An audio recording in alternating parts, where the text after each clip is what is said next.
अस्सलामु अलैकुम वरहमतुल्लाह। मैं कामरान अमीन एक दफ़ा फिर आपसे मुखातब हूँ। इस दफ़ा बिला मुबालगा अगर मैं ये कहूँ कि हज़ार तो खैर नहीं लेकिन सैकड़ों पाकिस्तानी स्टूडेंट के सीवी मैंने लाजमी देखे होंगे, यानी रिव्यू किए, उन लोगों को सजेशंस दी।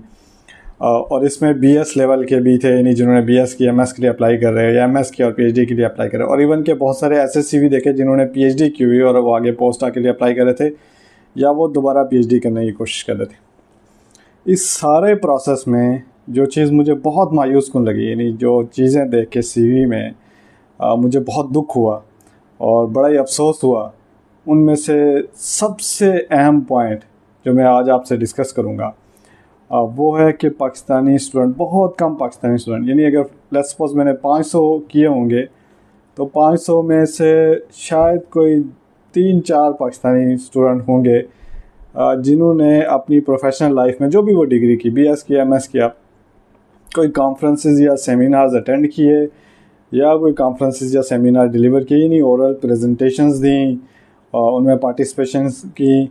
कुछ लोगों ने वर्कशॉप्स किसी हद तक अटेंड की हुई, वो शायद थोड़ा नंबर ज़्यादा हो, और कुछ लोगों ने ऑनलाइन कोर्सेज़ किए होंगे, वो नंबर थोड़ा ज़्यादा हो। लेकिन जो कॉन्फ्रेंसेस एंड सेमिनार्स होते हैं ये बहुत इंपॉर्टेंट पार्ट होते हैं। इसको आप यूँ समझ लें कि हमारे यहाँ चाइनीज़ एकेडमी ऑफ साइंसेस में ये मस्ट हैं और कोर्स आउटलाइन का हिस्सा हैं और इसके क्रेडिट मिलता है। और अगर ये आपके पास नहीं होते हैं मास्टर के लिए, आपने 4 अटेंड करनी होती हैं, 4 टॉक्स आपने अटेंड करनी है और उनमें से एक टॉक एटलीस्ट इंटरनेशनल होनी चाहिए।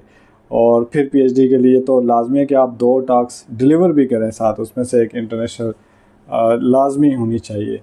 सो ये प्रेजेंटेशन की अहमियत है कि वहाँ ये पार्ट समझा जाता है और इसकी स्टूडेंट के लिए बहुत ही ज़्यादा अहमियत होती है। नहीं, हमारे यहाँ पता नहीं क्यों स्टूडेंट इसको अटेंड करना भी गुनाह समझते हैं, बट ये यूँ समझ लें कि ना सिर्फ आपकी ट्रेनिंग का हिस्सा है बल्कि आपको बहुत कुछ सीखने को भी मिलता है। मैं अपनी एक मिसाल दूँ कि बात करें, मैं एक प्रोजेक्ट में एक पॉइंट पे फंसा हुआ था, कोई तकरीबन समझ लें कि 6 महीने से डिफरेंट एक्सपेरिमेंट करके मैं उसको अंडरस्टैंड करने की कोशिश कर रहा था।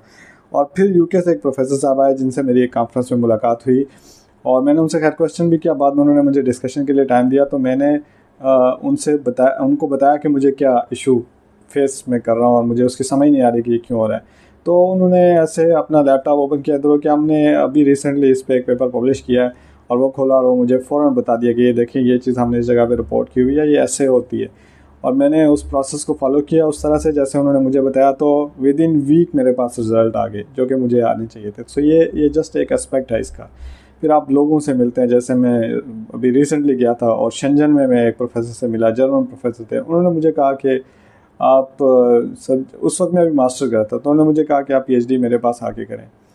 तो इसके बहुत सारे फ़ायदे होते हैं, आपको नेटवर्किंग मिलती है, लाइक एक तो आपके इल्म में इजाफा होता है, आप लोगों को सुनते हैं। और कॉन्फ्रेंसेस में बहुत सारी ऐसी जो अच्छी कॉन्फ्रेंसेस होती हैं, चीज़ें डिस्कस होती हैं जो शायद पेपर्स में भी नहीं आती, तो वो आपके लिए बहुत ही इंपॉर्टेंट पॉइंट होता है। आप लर्न करते हैं नई चीज़ें, नई स्किल्स देखते हैं, नए नए ट्रेंड्स देखते हैं जो अभी रिपोर्ट नहीं हुए होते हैं। फिर बहुत सारी प्रॉब्लम्स प्रोफेसर उसमें डिस्कस करते हैं जो पेपर का पार्ट नहीं होती, एक पूरी स्टोरी बनी होती है। सो आपको पता चलता है कि एक्चुअली इस रिसर्च तक या इस लेवल तक पहुँचने के लिए उन्हें किन किन मराहल से गुजरना पड़ा होगा। फिर नेटवर्किंग होती है, ना सिर्फ ये कि आप स्टूडेंट से मिलते हैं अपने सब्जेक्ट से रिलेटेड, अपने इस मिजाज के जो आपकी डायरेक्शन में काम कर रहे हैं उनसे रिलेटेड, बल्कि आप डिफरेंट यूनिवर्सिटीज़ से जो रिसर्चर आए होते हैं, एक्सपर्ट्स आए होते हैं, प्रोफेसर्स आए होते हैं, हो सकता है इंडस्ट्री के लोग हों अगर उससे रिलेवेंट है, तो उनसे आप मिलते हैं।